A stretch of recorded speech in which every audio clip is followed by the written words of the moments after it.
What's going on, Fanatic family, Chuckin Bucket family, and Gamecock Nation? It is March Madness in full swing. We're here to talk about the Lady Gamecocks moving on to the Sweet 16, taking on a familiar foe in Oklahoma. We're going to talk about all that tonight and talk about some of the dominance from the top four seeds this tourney. Let's go ahead and get this thing started without further ado.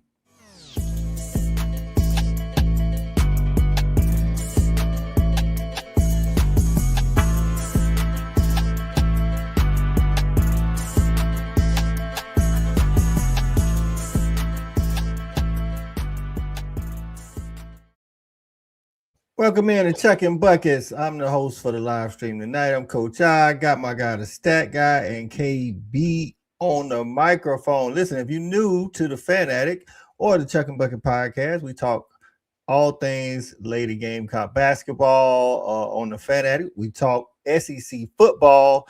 But tonight, it's all about the Gamecocks. Let's talk about that Sweet 16. How you feeling tonight, Biddles?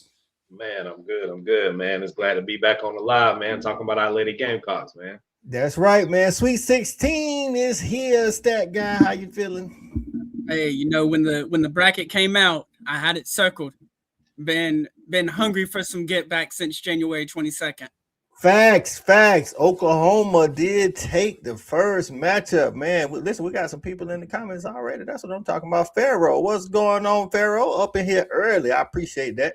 He said, nice performance from the Gamecocks over the Trojans. Right, man. Nice is taking it easy on the Trojans. Let's just say that. It was a really it's just a beatdown. I don't know how I would say. It was just a beatdown. That's just what it was. Pharaoh said we're going to destroy the Sooners by 40. Jesus. Hey, Pharaoh said, why wait into the middle of the pod to call it shot? Stevie G in the building says, Boomer. Listen, Stevie G is our resident Oklahoma Sooner and always supporting the channel. And I know he's been looking forward to this as well. He says, I want some chicken nuggets dipped in SC fan tears. Woo! What's going on? Joe Mama getting in the building. Say good evening, everyone. Appreciate y'all stopping by. Like I say, tonight we're talking about that preview of South Carolina, Oklahoma, Saturday at 5 p.m. Eastern time. We got some games going on tomorrow. So, make sure y'all check that out as the appetizer to get ready for this game. And then also after we finish previewing the South Carolina Oklahoma game, we're going to talk about the dominance of the top four seeds this year as it pertains to previous years. So let's jump into this thing. Stat, I know you say you've been waiting on it, but if you could have had your way, would you have wanted Oklahoma or Michigan State? I mean, Michigan State's the easier get out, right? Right. But a competitor wants revenge. So, like, I think you tell the Gamecocks, it's upset central all the way to a championship. They're gonna take the championship. Right. But when the bracket came out, they were licking their chops. Right. Get back. Listen, man, you get to avenge the only loss you had in the regular season in the SEC. So I think they with it, KB. What you thinking? You think this is what you wanted the whole time, right? Yeah, got to, man. Anytime you can try to get some get back, especially with this type of game, because obviously that last game, it wasn't a situation where, Oklahoma just really dominated us. Like I said, we had a lot of mistakes. They definitely used Beers to their advantage, but we had some opportunities to be better. So when you got some opportunities to be better, you almost kind of gave some things away, even going into the overtime. You itching a little bit. You like, okay, I fine-tune this, fine-tune that. And we're fully healthy. Like we got some get back coming. So yeah, I gotta love this matchup, man. Right. Stevie G said, I just want the small segment where Stat tells him how OU can win this game. Listen, man, we talked about the feelings, how we're feeling about the game. I'm looking forward to this game as well. As a basketball fan, a basketball junkie, I feel like this was the best Sweet 16 matchup, pairing of this region. So I'm looking forward to seeing some good basketball. Obviously, wanting South Carolina to get some get back on the Sooners. We'll see how that plays out. But we're going to get into the details now on what South Carolina needs to do to win, who needs to play better, and what they got to do to stop OU, and if OU can win, Stevie G. So we're gonna jump into all that. Stat. Who got to show up? Who got to show up Saturday, man? Somebody got to show up. Chavez showed up for OU the first time in overtime in fourth quarter. Who for the Gamecocks got to show up Saturday? Joyce Edwards. Okay.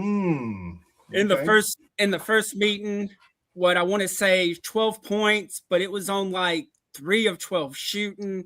I mean, as a team, we only shot 37% in that first game. Just way too many missing easy buckets, missing bunnies. It was really a lack of focus from the jump, which is why we were only up 7 at halftime and led to the Sooners going on that big run. So I think it starts with Joyce. Joyce has to come out and kind of demand it like she was against Southern Cal. Right. Okay, I'm in agreement with that. I think Joyce needs to be Joyce hot off the start. I think she almost had 20 in the first half against Southern Cal. Didn't she? Had like 19 half or something like that. You got Sahara Williams probably going to be guarding Joyce, when it's at least to start the game, and she's athletic, so we need her to come out. I need Joyce to be good on defense and rebounding just as much as she is on that offensive side too, like for real. But for me, KB is not somebody that doesn't show up. I just need her to show up like she always does, and that's Raven. Chavez in the first game had 4 turnovers. You know what I'm saying? I need Raven to pick her up full court, disrupt her momentum. Then Chavez caught fire in the fourth quarter, end of the fourth quarter, overtime, and got busy. But I need Raven to shut all that down. Chavez has only 1 turnover in the first 2 games of the tourney, so I need Raven to turn up the heat on her. I feel like if she can disrupt Chavez, she can disrupt the start of that offense. What you thinking, KP?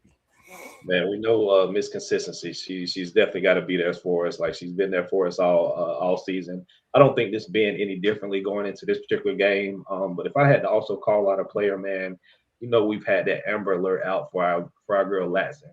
You know what I'm saying? I think we got to have something here. Sometimes we can be fooled by the box score. We kind of talked about that in the group chat. Like I said, she can get, a steal here, steal there. Obviously, then all of a sudden she's got 6 to 8 points, right? Right. But there are moments where she, missed the 3 ball or wasn't aggressive going to the basket. I think in this tournament, man, we going to need her. Like we went and got you from Florida State for a reason. And not to come over here and give us 25 to 30, but man, give us a good 15 to 16 solid on the offensive side, and then a couple of turnovers on the defensive side for us. So I think Joyce will step up for us. I think Ocott will step up for us. So those are players I think are going to do their thing, but somebody has got to play differently than they've been playing before, and I think it's got to be Latson. Right, and just to piggyback off of that, I think, like you say, when you look at the box score, sometimes it's kind of smoke and mirrors with Latson. Like she, again, shout out to her for the quick hands. She gets in the passing lanes. She's been getting a lot of steals the last couple of games, but it's run out layups. It's not in the offense. And what I want from Latson is maybe you don't come out scoring, but if you notice that Tessa ain't hitting, or we can't get the post game going, I need you to step up. Like, show me where that 25 a game from last year came from. I don't need you going down in the hole, not getting the foul call and shooting it into somebody's underarm. You know what I'm saying? Like that happens a lot. So that's what I'm with you, KB. I'm with you on the Latson side. Like you're right. The Amber Alert is definitely out. We need to silence that siren. King Lion says the narrative has been that this is the easiest region, the South Carolina region. What do we believe? First, I'll start out on the opposite side of that. I think Texas definitely had the hardest region. I wouldn't say South Carolina is the easiest, but I will say if you ask the 4 number 1 seeds, including South Carolina, they have the most desirable region. What you think, Stat? Yeah, I mean, really, but it's weird. This is the one round where I would have taken anybody else's 4. Right. I mean, as much as I want to get back, Texas has proven they can beat us. So right. This, as far as the Sweet 16 goes, I think we have the hardest matchup in the Sweet 16. Okay. Now, after that, I'm again back to our region for the Elite 8, whether Virginia or TCU. Right. I'm loving that matchup for us. So this was the one weekend out of the bunch that it did feel South Carolina was a little unjust, but we avoided Michigan, which was my biggest fear heading into the tournament. Right. So I'll take it. And then on top of that, you spoke to it, and I know we're going to deep dive it later tonight. But let's not act like all the number 1s aren't just taking the belt off like somebody done stole something out of their mama's purse like they shouldn't have. Right. To stats point, KB, because if you look at it, nobody's facing somebody that beat them, in the regular season. So you can say that. So for as a Sweet 16, I would say South Carolina probably has the harder draw. But the region, how you feel about the region as a whole, as far as the narrative like King Lion put in there, that it's been that South Carolina has the easiest region? I think definitely it's kind of worked out in our favor. Like I said, it's almost a blessing in disguise not to win the SEC conference. I mean, the SEC, tournament, and probably get that seed over Texas. But I kind of agree with it, man. We've got a good road. I don't want to use the word easy, but what I'm saying, we gotta be able to handle business as it comes up. But I'm kind of the complete opposite with you guys when you talk about Oklahoma, man. I think I would rather see Oklahoma than the other seeds on the other side, because we've seen Oklahoma before and we know what to expect.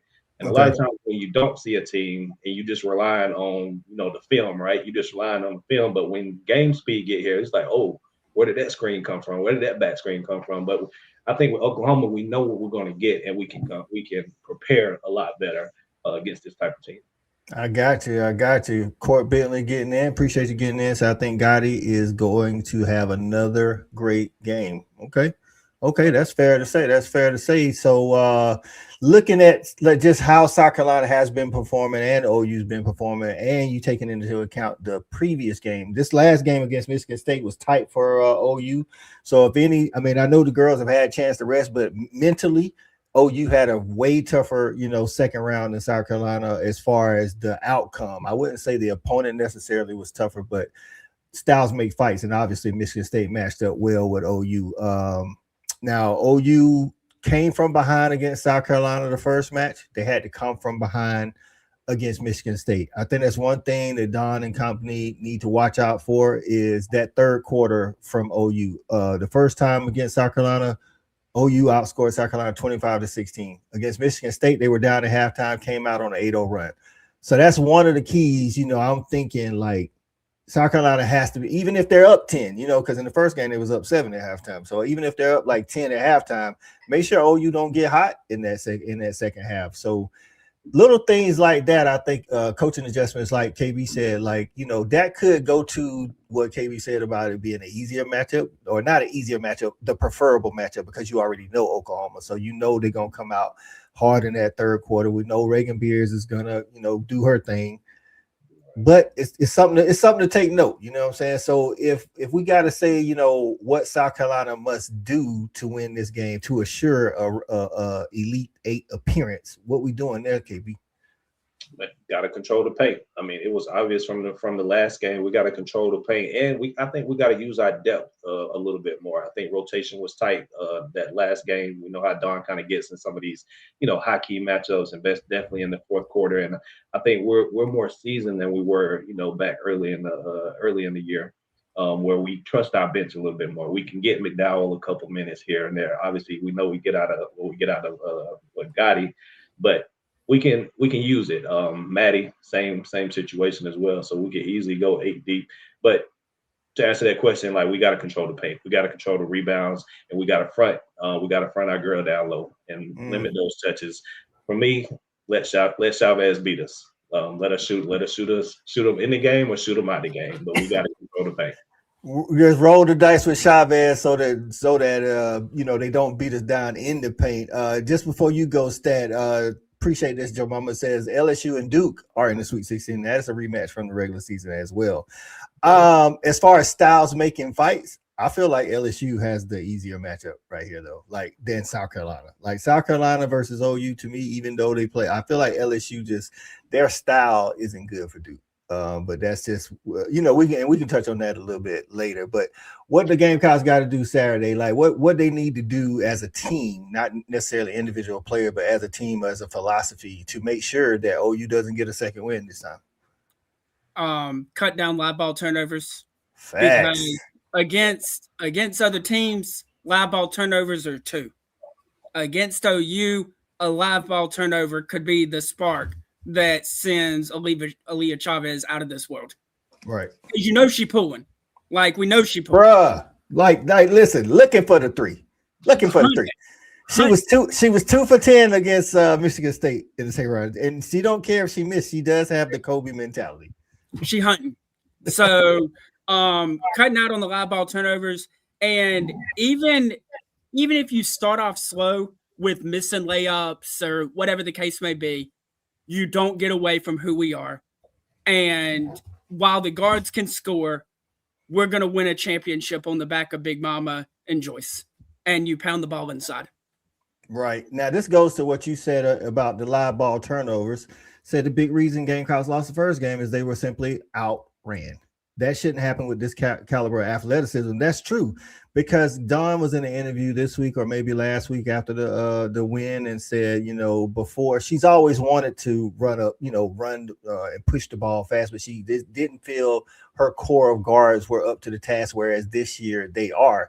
That also plays a factor in defense. Like, I'm with it. Like, they're definitely way too athletic to be getting outran. So that definitely can't happen this time as well. So I think the strategy, like you said, on offense, that pound the ball down low, like be the aggressor. We already know, all us, coach before, like the refs ain't going to be perfect, but they tend to lean to the aggressor. Like if you're always, trying to take it to the rack, feeding it down low, being aggressive with the ball, they tend to start calling stuff your way. And you want to, go to the line more times than the other team. And then the run out for the defense, one thing I'll say is they haven't yet, but OU definitely don't need to let OU get hot from the three. You know what I'm saying? Because they take about 21 to 22 threes a game. Now in the Michigan State game, it was 4 for 22. So, I mean, it didn't work out that well. But the fact that they're getting those shots up says that's what they're wanting to do. You know what I'm saying? And them get hot like that. So let's get into some of this. Let's see. Pharaoh says this is an easy draw. Pharaoh say, "OU an easy draw." Okay, he kind of with you, KB. You already know what's coming, huh? Yeah, I don't like the word. I won't say easy, but I like the better draw. I like the better draw. The better draw, right? Tanya says we need Big Mama to stay in front of Beers, not behind her. You get behind Beers. I know she got the length over Beers, but you get behind Beers. Beers is way too veteran savvy with the moves, and she get it.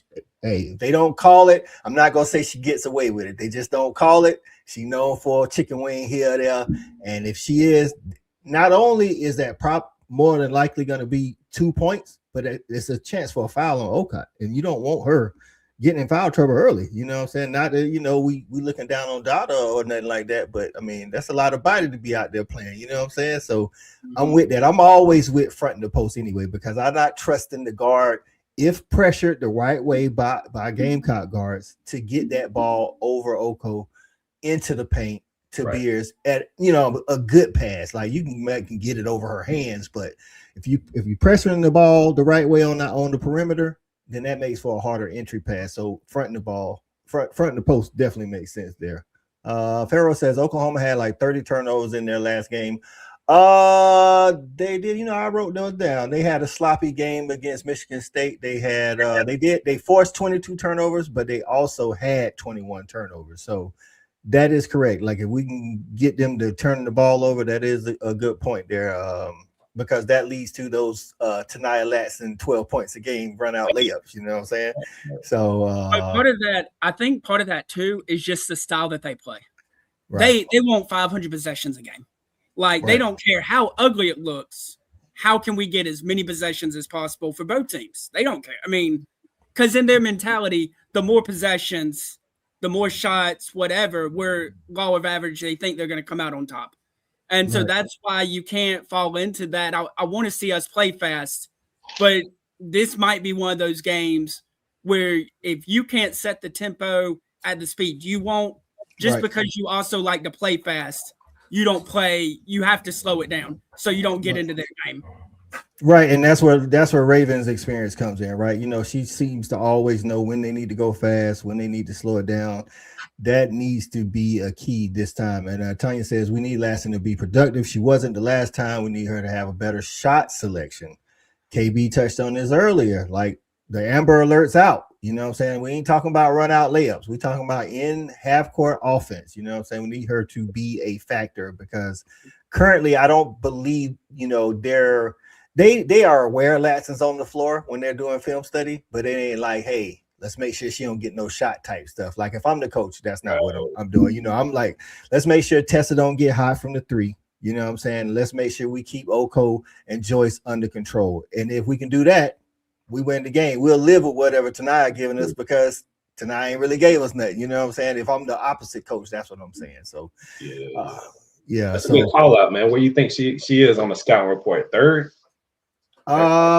Listen, the awards and the nominations for the awards say she should be second or third on the scouting report, but I've been watching her all season. I'm be honest with you. If I'm the opposite coach again, first and foremost, let's not let the bigs get going. Right. Neither Joyce nor Okot. Let's figure out a way to get Raven off the floor. I don't know if that's foul trouble or trying to, tire her out because the leadership.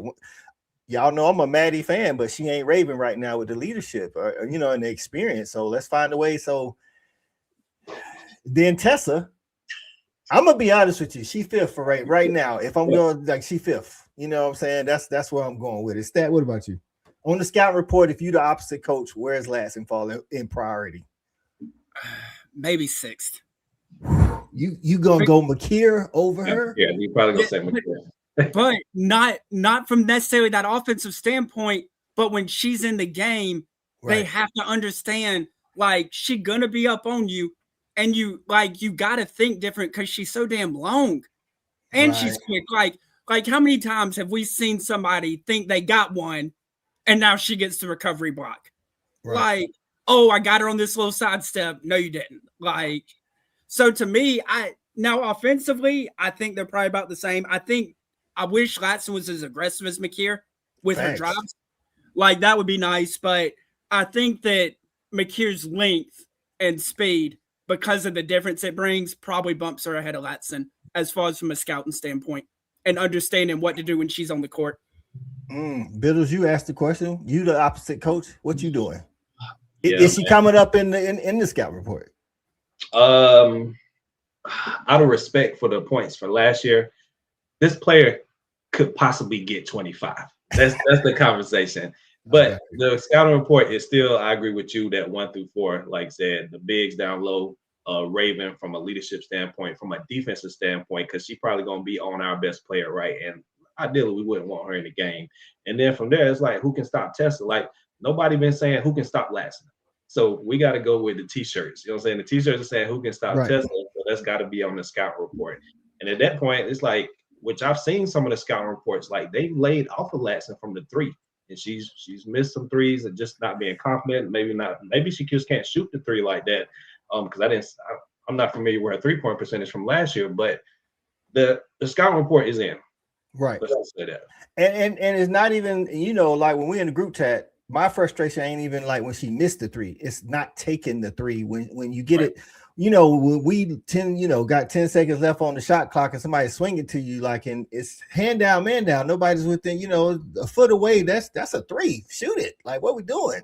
So get it up there. Let us try to get the rebound. I mean, Okot is a double machine down there. Let's at least do that. You know what I'm saying? So, of course, as we play like we would a whole game when we played the first time, respectfully, I see us playing more disciplined this second time around. I think that goes to what you said earlier, KB, being more, I want to say, more disciplined this time around being more mature. You know what I'm saying? So we shall see. And that was around the time where I think, we was trying to see, should Okot be starting? Should she not be starting? You know what I'm saying? That whole jazz. And then she didn't start a couple of games. I don't say not that game, but a couple of games. That was right around the same time. So Kiera says Oklahoma beating us in the conference was the best thing that could have happened. We became way better team. I think we got this.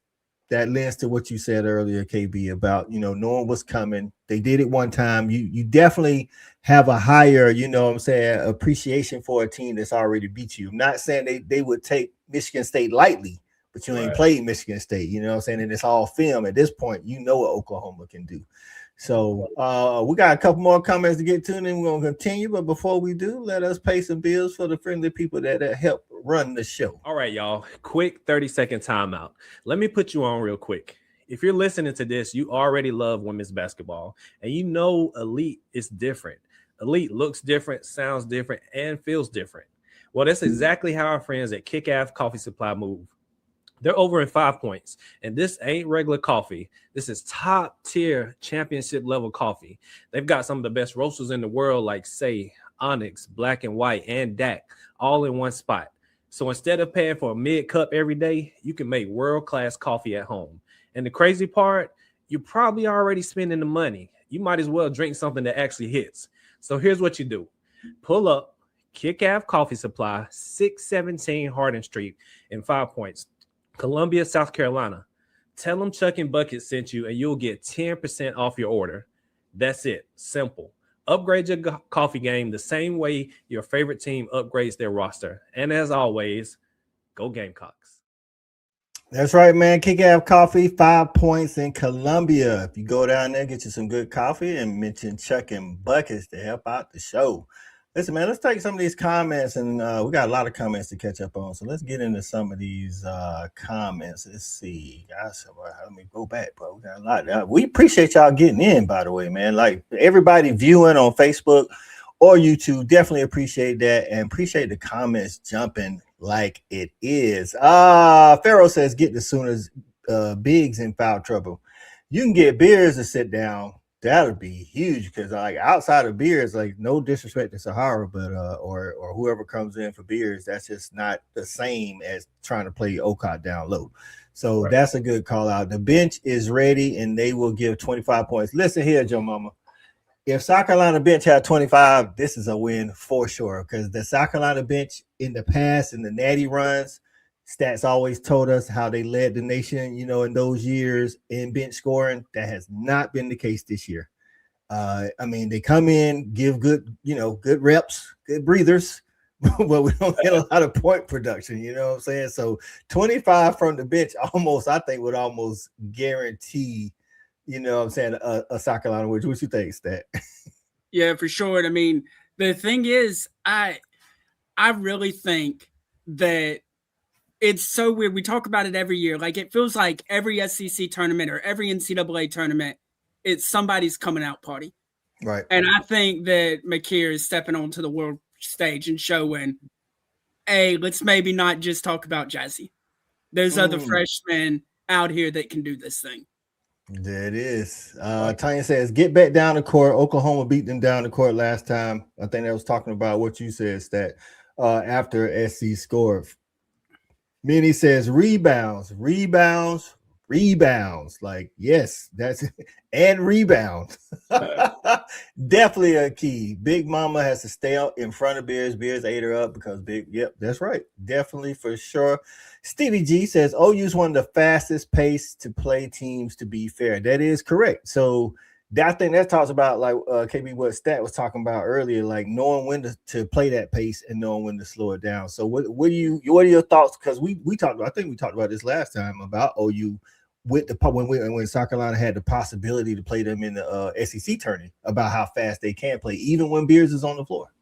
Yeah, absolutely. It's one of those things, like, we can get up and down, but we don't necessarily want to play their game. Like I said, we do have an up and down game from a depth perspective, right? Like, this go around, we got to use the bench. We got to, hopefully we do get those 25 points from the bench as well, kind of leading with McKeer, but we know OU is going to want to get out and run.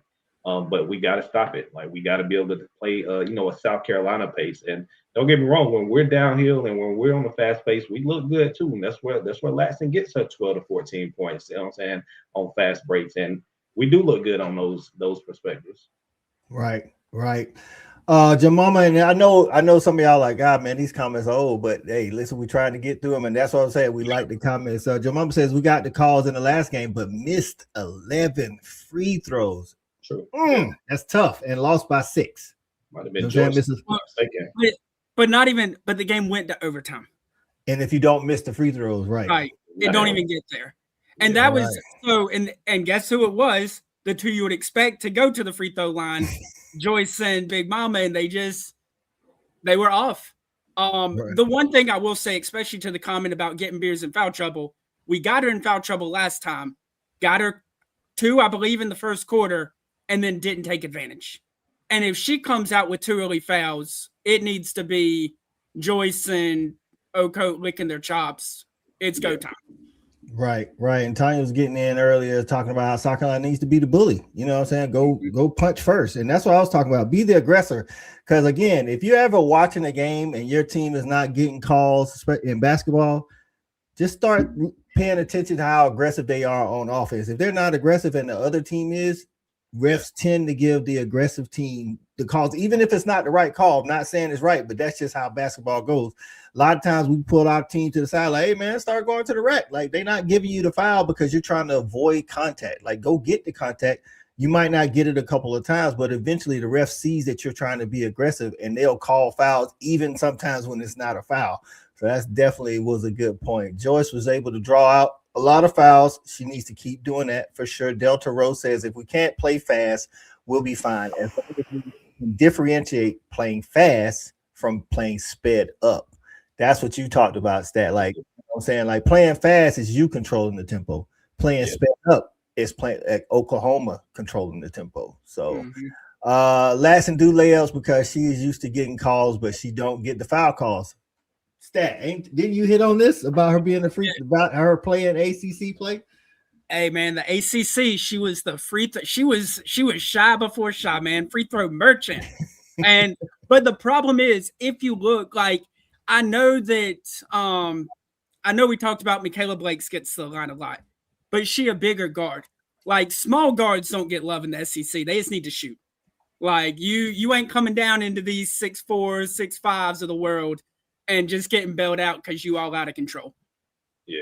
Right. I think the difference there too is like Michaela Blakes is hitting her outside shots and making, she's able to open the court up and kind of get some of those fouls. But, if the defender is already in the paint and you going at the defender, which we've seen Latson do from, that simple baseline move, or that I hate to see that spin move inside the paint, that she does as well. But it's hard. It's going to be hard to get those fouls.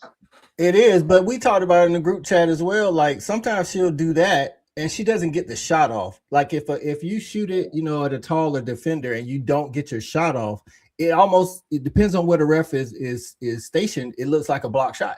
Whereas the difference is, even though she's more proficient on offense than Maddie is, when Maddie comes in the game, Maddie gets those foul calls because she can still get her shot off, and they're the same exact height. So it's like, we got to be better at getting the shot off against taller opponents. You know what I'm saying? So maybe we can get to the free throw line. So Isaiah Whitmore says, I want to see Tessa hit some threes against OU. Listen, when we was talking about the scouting report, to be honest with you, if I'm the opposite coach, I'm trying to shut Tessa down first. Because if Tessa's hitting threes and now we have to extend our defense, not just be aware of it, that's gonna kill us down low for sure. Like, because we got to worry about running around here with Tessa.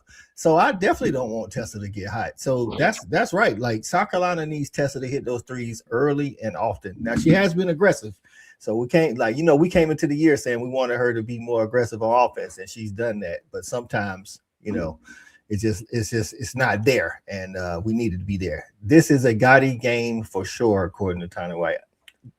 Definitely. So let's see. Stevie G says, not bad. Do not get Beers in foul trouble. don't stop it. Well, while we on that, let me give my boy what he wants and give him a couple keys to how OU can pull it out. So Stevie G, just for you, I will put this into the universe. For OU to beat South Carolina again out in Sacramento, Beers needs to lead the team in shots. Will they? I don't know, but she needs to lead the team in shots. And then the other big thing is, for me, for OU to win this game, is that OU has to out-rebound South Carolina, which they did in the first meeting. They're one of the best rebounding teams in the country. And the third big key for OU pulling this back out is to speed South Carolina up and try to get this game played in the upper 80s and 90s. I think a higher scoring game for both teams. Now, I mean, obviously one team could go belt to butt and it just be a blowout or something, but if the game is close, OU is going to like it a lot more mid-80s to 90s than in the 60s and 70s. Right. What's your thoughts on that, KB? I can agree with that, man. We gotta stop Beers down low again. But one thing I want to call out though too is, man, we gotta fight over screens. Because we know that little high screen at the free throw line is going to come from the small guard, right? So that they can get the switch to Beers on a guard, and that's what killed us. That's what killed us last game. So, Okai choice, whoever that 4 or 5 matchup is, you got to fight over that screen so you don't get screened and give a little help down low. But it's all about that. For sure. Right. I think Michigan State for OU, and this goes to how I think OU can win. Michigan State did a good job of keeping the main thing with the big four and nobody else doing anything. Beers and Chavez had 18, Van and Verholtz had 12. I think somebody else had 8, and then like the rest of the team nothing. And I know that's a recipe sometimes for OU, but you telling me right now that Beers has 18, Chavez has 18, and Verholtz has 12, and then Zaya Van maybe and maybe not. I think South Carolina gets the win. If OU wants to win against South Carolina this time around again, unless Chavez is going crazy along with Beers and not going 2 for 10 from the 3, then somebody from the bench is going to have some surprise shots. They don't necessarily have to score a lot, but come in the game and hit an open 3 or get some run out layups or something that you're not counting on. So I'll say that's another way I think OU could possibly pull off the upset. So Minnie says when a superstar goes to another program, gets challenging ways to prepare you to be a champion. Some confidence falls. I think both Latson and Okot went through this. Right. I think Okot did a better job coming out on the other end, and I haven't seen the other end for Latson. Maybe it's ramping up because, like I say, now what I will say, I feel like her defense has gotten better as the season. I said earlier in the season she had quick hands, and now I think the last couple of games she's shown that. And if that's how she contributes, that's fine. Now you can't be getting beat backdoor, and we always say it growing up, like you reach our teeth. So right now the reaching is working. You know what I'm saying? I think so too, man, that we benched the wrong person. That was my opinion going back, man. Like Okot, yeah, she got benched, or I wouldn't have mind benching both of them at the time. But I think Latson needed that type of wake up call as well. Even though she's a senior, obviously maybe she's getting a little bit more respect. Which hell, Okot's a senior too. Now saying that out loud, but I think Latson needed that type of wake up call too. The same thing that Okot got. I think Okot could have played through it without the benching, but Latson, yeah, we hadn't seen the other side yet. Right. Tanya mentioned the fast-paced play stat, and I know you got something on that last bit, but Tanya mentioned the fast-paced play and possibly playing a little zone. As long as OU's not hitting threes, I'm fine with a little zone. Now that does lend to rebounding problems. You know what I'm saying? That so OU could, while we stopping them from making shots or causing harder shots for them, that could cause some rebounding issues for South Carolina because zone, you don't really have a man to box out, so you're not always in good position as well. So I think you have to play that by ear. Like I said, as long as they're not hitting the 3, I think it's something that Don will look at. Now, Stat, you had something on the previous point.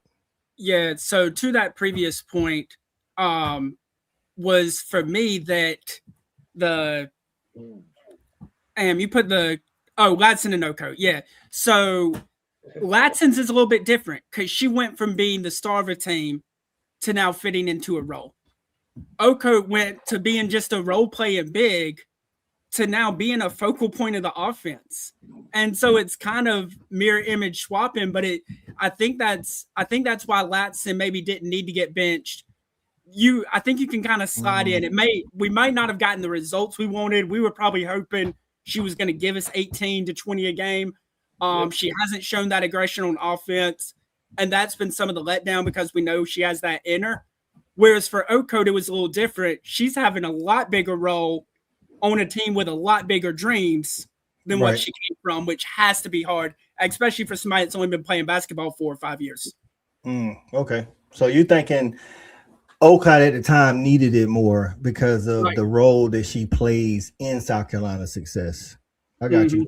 But I still think, like, whether it be this game against Oklahoma, the next round if they make it, or the next round if they make it, Latson is gonna have to show up at some point. She's to win natty, and we said this in our preview for the tournament, to win a natty for South Carolina, Lassen's going to have to do something at some point. And again, not just run out layups. You know what I'm saying? Like we need other contributions in the half court offense. So, and if that's 10 assists because she's driving and kicking, then 10 assists it is. But like that's still being aggressive because that means they're having to stop you from getting to the rack and you're dumping it off. And she's shown, that she has the ability to do that as well. So we'll see. I will say it can be breakout layups if she want to go for 15 steals and get her 30 points that way. I ain't gonna be mad at that. Like but the thing is she's been getting 10 to 12 with the breakout layups and a couple of free throws. That's not in a game against a team like Oklahoma. I don't think that's a game changer. You see what I'm saying? Now, if you got breakout layups and you got 18, then get your 18. You know what I'm saying? Right. Those 6 points make a difference. You know what I'm saying? This is something funny. Tanya says, I don't want to see no 14-0 run before Don called the timeout. Not claiming that, just want Don to know when they call the timeouts better. This is funny to us, Tanya, because when I was coaching and Stat was my assistant, Stat, what's my rule for calling the timeout? 3 unanswered baskets, maybe depending on what the score is, maybe 2 threes. Like, bam. They get 3 up back to back. We got to go. If I don't have no timeouts at the end, I just don't have no timeouts at the end. And sometimes that is a little frustrating, even though we know Don knows basketball better than all of us, combined or whatever. But you got TV timeouts too. So sometimes I'm like, you saving timeouts. You can use the TV break. Like, let's just stop the madness here. You know what I'm saying? So, KB, I know you kind of feel the same way, man, but 14-0 run, I'm with it. Like, that's 7 shots or 5 shots with some threes. Yeah, easily. I mean, between 8 to 10, you know what I'm saying, being there at the game and the crowd was different, you know what I'm saying, during that time. And the momentum was just shifting. And at some point, like I said, I think this is on Dawn. Like I said, I know we may be, not us, but people may be scared to call Dawn out on some opportunities that she has. But I think we needed to take a timeout in that moment. Like, this is not a regular season game. We were in a tournament type style, play. Obviously, fast forward to now, we can't go down 8-0, 10-0 and like see if they can play through it, right? We don't have that type of group, and they've proven that in that moment right there in that Texas game. So we can't trust that again. You know what I'm saying? Use your timeouts wisely. You know what I'm saying? Settle your team down. Just get back out here and let's just stop the momentum, if anything. You know what I'm saying? I don't give a damn if you say nothing in the timeout. You know what I'm saying? Just stop the momentum. Right. And again, this goes back to the earlier point that I made against Michigan State. OU was down, came out third quarter, go on an 8-0 run before the guy calls the timeout. And then now they got the momentum. And again, this is I don't think the crowd's going to be slanted one way or the other because it's out in Sacramento. But the people there, even if they don't have a rooting interest, tend to root for the team that's on the run. You know what I'm saying? Like, because they want to see good basketball. So, and then in the first game against South Carolina, obviously outscoring South Carolina in the third quarter in Norman, had to have some runs then. I'm totally with like the 14-0 run. Like, because that's just too much. So the Oklahoma game, the first time around, started the second half the same way it did against Michigan State.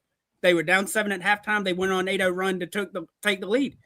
But that's my Don be my kryptonite with that. I be getting it'd be early in the season. We up 20 against somebody. I'm getting antsy because somebody on a 6-0 run. I'm like, listen, the game be on, right, KB? And then I know it's coming. I was like, 2 baskets in a row, 3 baskets in a row. I'm like, call timeout done. Call timeout done.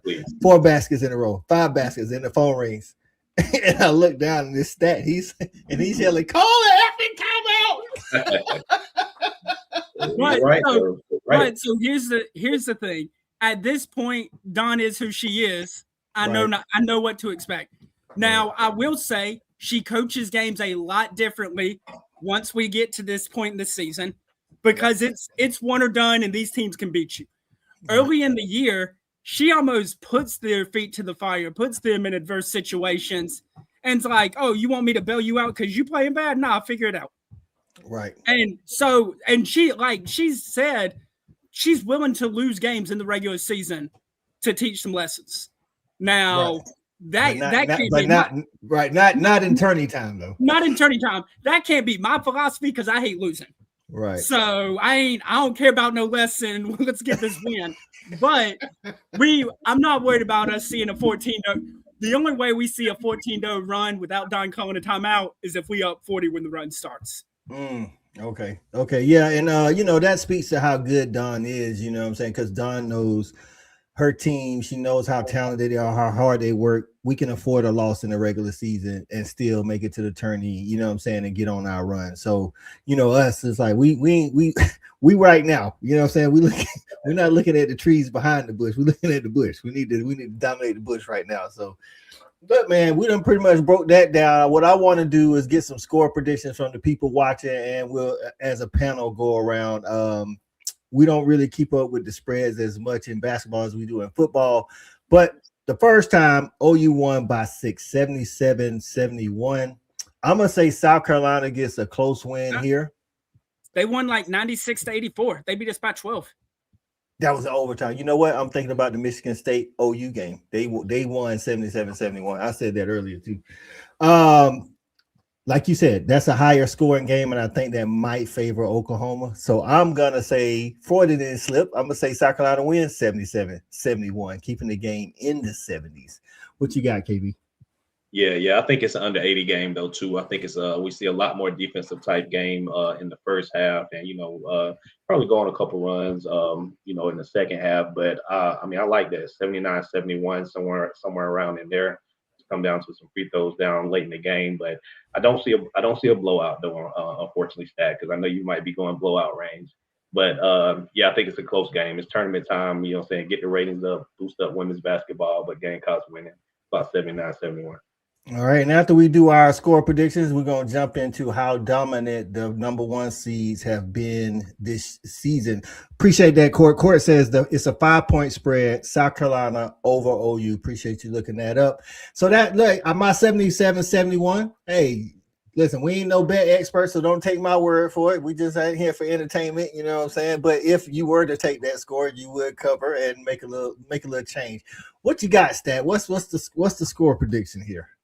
So when it opened up at 13.5, and the over under was 153.5. Being the good stat guy I am, I'm definitely never been delusional a day in my life when it comes to South Carolina athletics. Look, man, we rolling out to Sacramento. One thing on the mind is revenge. Revenge can only be served one way, and that's ice cold, just like OU from outside behind the arc. South Carolina, 89, OU, 52. So sorry. Calling for the blowout. King Lion said, kind of like me, listen, if you listen to King Lion, don't take South Carolina to cover or get beat by more. So he's right at the 577-72, but South Carolina definitely get the win. Pharaoh, hey, like clockwork, right there with Stat Guy, man, 102-74. Now that's a lot of points against a team that likes to run as well. SC was favored by 17. That's crazy. Listen, that is wild. I get how, and then maybe this goes along to what we're about to talk about with the number one seeds. Oh yeah, my bad, Stevie G. I had you up there. Stevie G says 99-82 in double OT. Listen, don't have this game going to double OT. Stat might not make it. If he does, one of the TVs might not. No, it go to double overtime, and then we get beat by 17. I promise you, I'm on my way to your house to watch the rest of the games that day. Because the TVs are done for. Oh man, let's see. Different team when they play SC had the weapons to climb out of the hole. Right. So the number one seeds, UConn, UCLA, Texas, and South Carolina. I think we all expected the first round to be what it was, 100 to 50. It was pretty much an average of 40 to 50 point blowouts. Then the second round, where you had some decent matchups here and there, same thing, 40 to 50 points. Now, stat earlier, I asked you to look up the past 5 years, including this year, for number one seeds in the first 2 rounds. What'd you find? So, first of all, this year's been utterly dominant. There's been 2 games in the first 8 that have been won by less than 40 points. And one of those was a 38-point win or a 35-point win. But just going back over the last 5 years, we haven't seen this kind of dominance. Usually in the second round, you see 10 to 15-point victories. Going back to 23, you see 2 teams get beat in the second round. I mean, so just a different, but I think it's weird. You know, we talk all the time that there's no parity in women's basketball, that your upper echelon, that's just where it's coming from. Right. I think this year is kind of the closest thing we've seen to the early 2000s, 90s with Tennessee, UConn, where there is a gap, a true gap between the top 4 and the rest of the country. Right. And the information you sent us, something else other than the score I looked at, I didn't know in the past 5 years, other than this year, UConn hasn't been a number 1 seed. You know, this year's the first. Now we didn't go back to 21, 20, or 19 or whatever, but they hadn't been. This is the first year in the last 5 that they've been a number 1 seed. The 2 consistent number 1 seeds the past 3 years have been South Carolina and Texas, and South Carolina has actually been a number 1 seed in all of these. But Iowa, and then like you say, the parity I think comes from the tournament when they like the number 1 seeds, the top seeds, I would say, because if you look at the past 5 years. Of course, UCLA back-to-back years, last year and this year, are number 1 seed. But prior to that, nothing in the previous prior 3 years. You got Indiana was a number 1 seed in one of the years. Like I'm like, when last time Indiana was good, obviously it was that year. You know, Virginia Tech, Louisville, Stanford, NC State, all like making making 1 appearance. Like SoCal made 2 appearances, and then of course Iowa when they had Caitlin. So that just goes this year. The top 4 seeds, they are definitely head and shoulders, you know, as far as what we see on the court above pretty much the rest of the field. Now, I'm not saying the rest of the field can't beat them because, again, we got a great matchup with OU, South Carolina. Listen, that doggone Vandy, we got a lot of Sweet 16 I'm looking forward to. I'm definitely looking forward to Vandy and Notre Dame. You know what I'm saying? Two of my favorite guards going against each other. The LSU Duke, I'm interested. Duke, you know, they took a nosedive at the beginning of the season. We got called out for saying Duke was good at the preseason, and then they lost to Baylor, and you know, all was lost. But you know, they turned it around right before conference play, and now look to be, you know, trying to head to the Elite Eight. But LSU also looks good. KB, before Stat told us what it was, did you feel like this was the most dominant, you know, top 4 in the last 5 years? Well, I would probably say yeah at a quick glance though, but for me, man, I think it's more than 4 for this year. I think you can go 6 or 7 when we look at some of the number 2 seeds, right? I mean, you mentioned a Vandy team, you know what I'm saying, that I think can compete with some of these number 1 seeds. We talked about the LSU team. I think can still compete with some of these number 1 teams. So I think it's once we get to Elite 8, I think that's when we're going to see some of these games a little bit closer. And even Michigan, right? Let's not rule out Michigan, you know what I'm saying, from a number 2 seed that can still probably compete with some of these number 1s.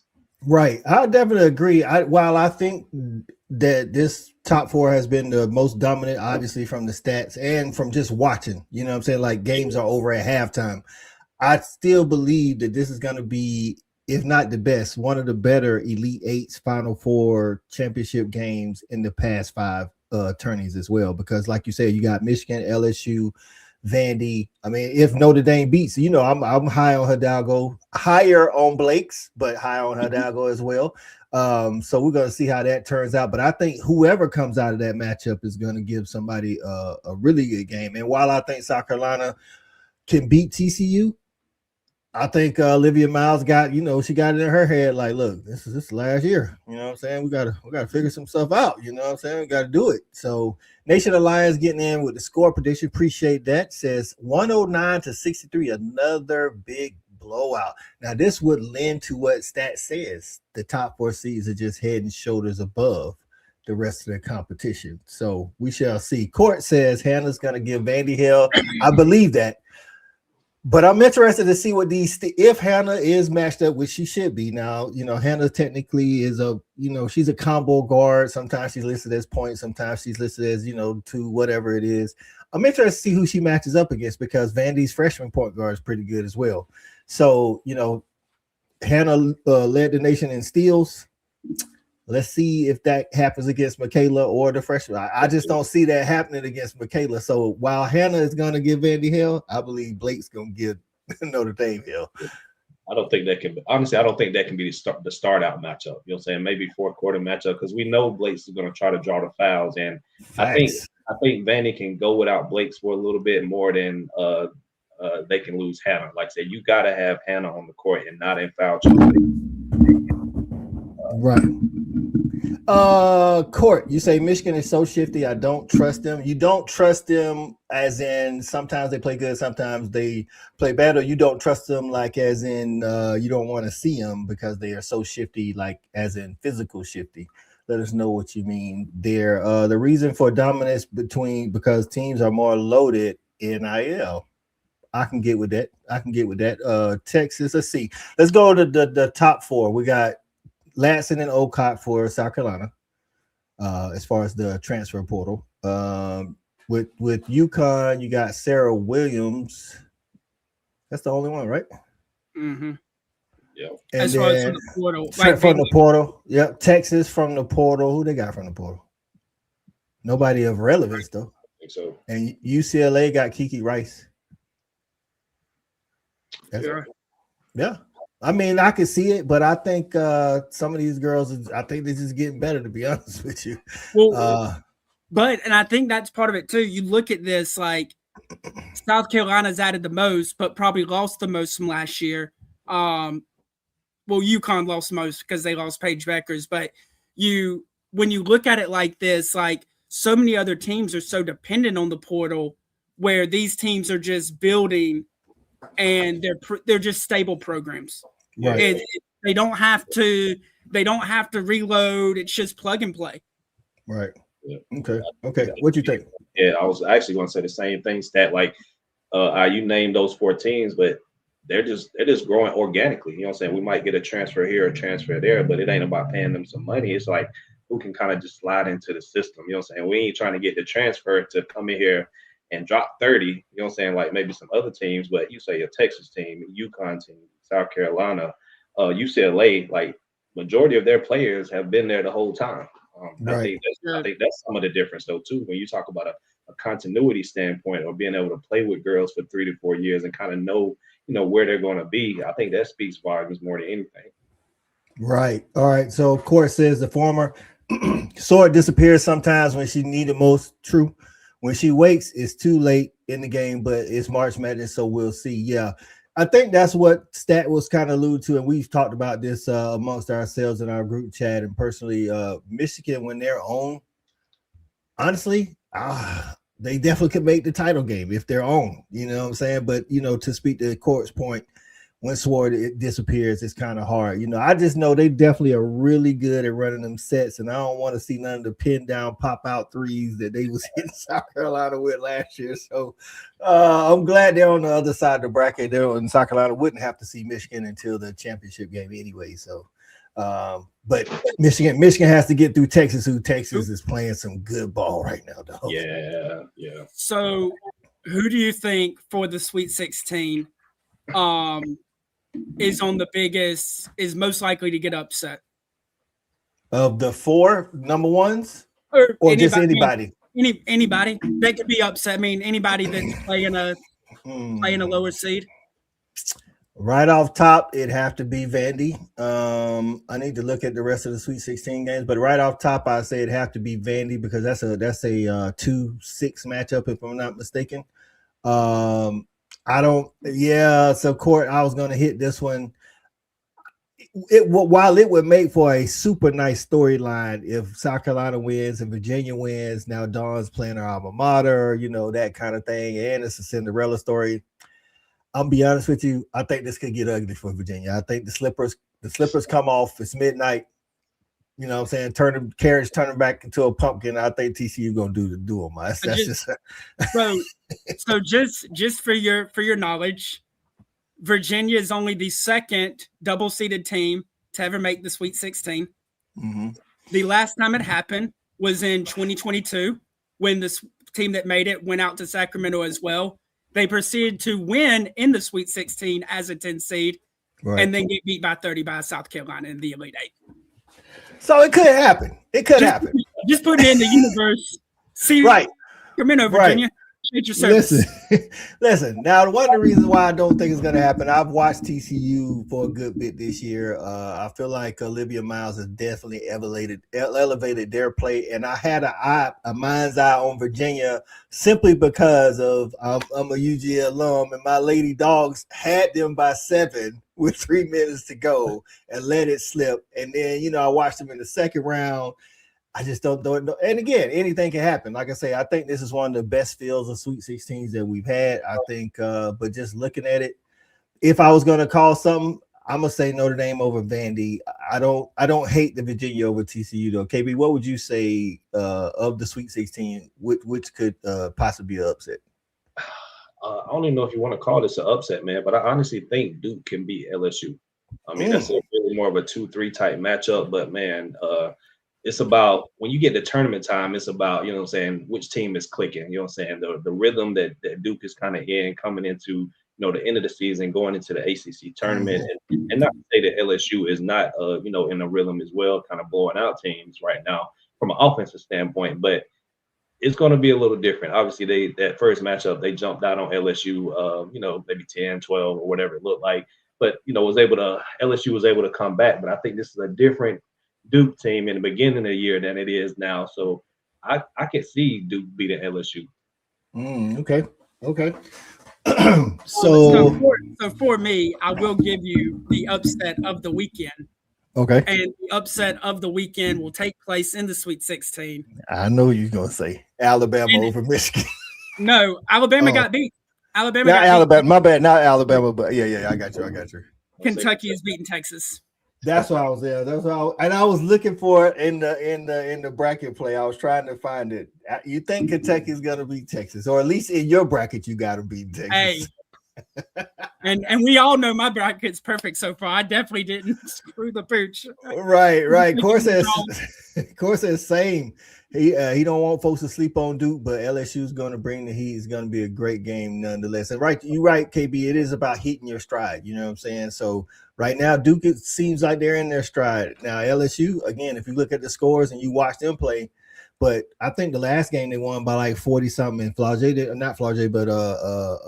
didn't have a good game, I think you said, but they still won by like 40. What was crazy? So, we'll see. I think some of this with this Duke team, man, you're gonna see the difference of teams that's been battle tested versus teams that's not been battle tested. And we spoke on LSU's non-conference schedule all season. Obviously, we've seen them go into conference play down 0-2 in conference because it looked differently, you know what I'm saying? And they hadn't been in a lot of adversity. But Duke, man, that whole season been adversity. You know what I'm saying? And that makes a difference come tournament time. Okay. So UConn, UNC, any chance there? No? Ugly. No? Ugly. All right. Notre Dame, Vandy. I've given my opinion on Notre Dame, Vandy. I think Vandy's going to pull it out, but I think as far as upsets, this is one of the ones that could. What y'all think about Notre Dame, Vandy? Vandy's too deep for him. Hannah will keep him in the game, but Vandy's too much for him. Yeah, I agree with that, yeah. Okay. Then we got Stevie G, mentioned here, what's the percentage you guys think South Carolina winning? Yes, I'm using this for percent you think OU will win. Percent, I'm gonna go my percent. I'm gonna say South Carolina 75% chance to win. What you think, KB? Yeah, I'm probably gonna go more 80%, but yeah, 80% chance of winning that thing. That Stevie G, look, man, you my guy. You're my guy, but I'm just going to keep it real with you. It's going to get ugly, and we're going to hurt you because we're taking that belt to y'all's ass. The good news is, after it happens, your girl's just to holler at Raven when they coming off the court because she got the Aflac deal and she'll help them get some money for the workers' comp. 0% chance that OU wins on Saturday. All right. We got a matchup between UCLA and Minnesota. UCLA 50. I was about to say, didn't they drag them in the regular season? Yes. same, KB. Yeah, bad basketball. We're about to see. Not going to watch it. If we had to vote on the worst game of the Sweet 16, it either has to be UCLA, Minnesota, or UConn, UNC. UConn, UNC. Yeah. Might be the Virginia. Might be that Virginia game. Right. All right. And the last one, Louisville, Michigan.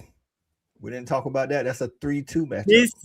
This to me has the potential to be the banger of the Sweet 16. I got you. Yeah. I mean, obviously the Elite Eight's going to get wild, but as far as that Sweet 16 round, I think this is the game. This is going to be just both of them stretch the floor with shooters. Both are coached well. Right. And Louisville, I think goes to what Court said earlier about Michigan, Swartz being up and down sometimes. I think Louisville's star players do the same. I think that happened a lot, a couple of times in conference play.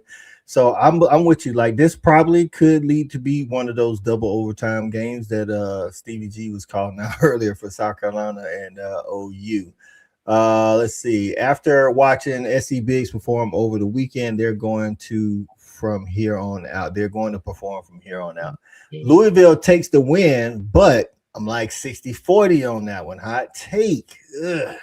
I know, but you've already stated your you got a little bias because swords be in and out. I think Michigan is going to take it, but I think it's going to be a really good game. Let's just say that.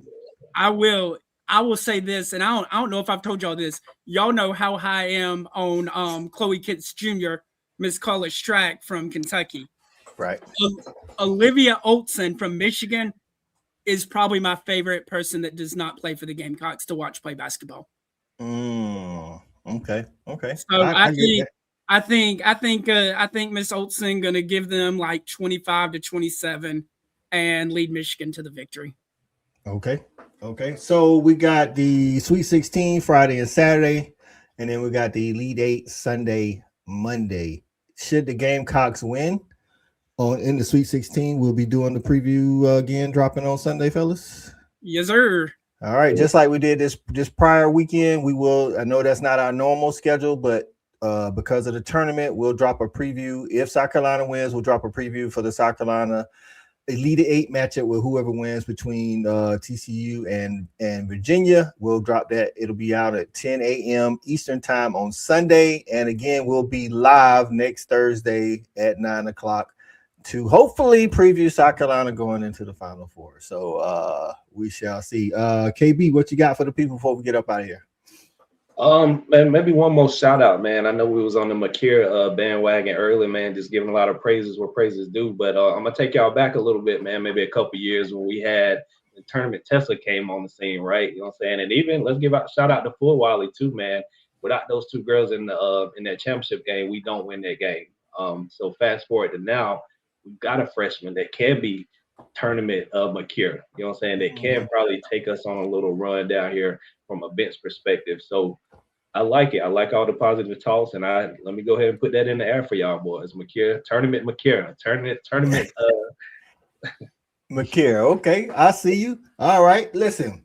We appreciate everybody rocking with us tonight. We had a strong turnout. Definitely kept me busy on the comments, which is what we love. For the replay game, shout out to the replay game, man. They come in strong all the time. We know y'all coming, so give us your opinions on the dominance of the Final Four the top four teams as we talked about. Also, give us your opinion on this OU South Carolina rematch, and which game you might think is the best game of the Sweet 16. Do you agree that it is possibly Michigan and Louisville, or do you think it's the Notre Dame Vandy? I think a lot of people, because of the star power, would probably take Notre Dame Vandy, but let us know in the replay.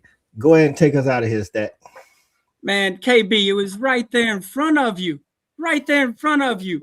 All you had to say, it's all about that McKeer madness, baby. There it is, and we out of here.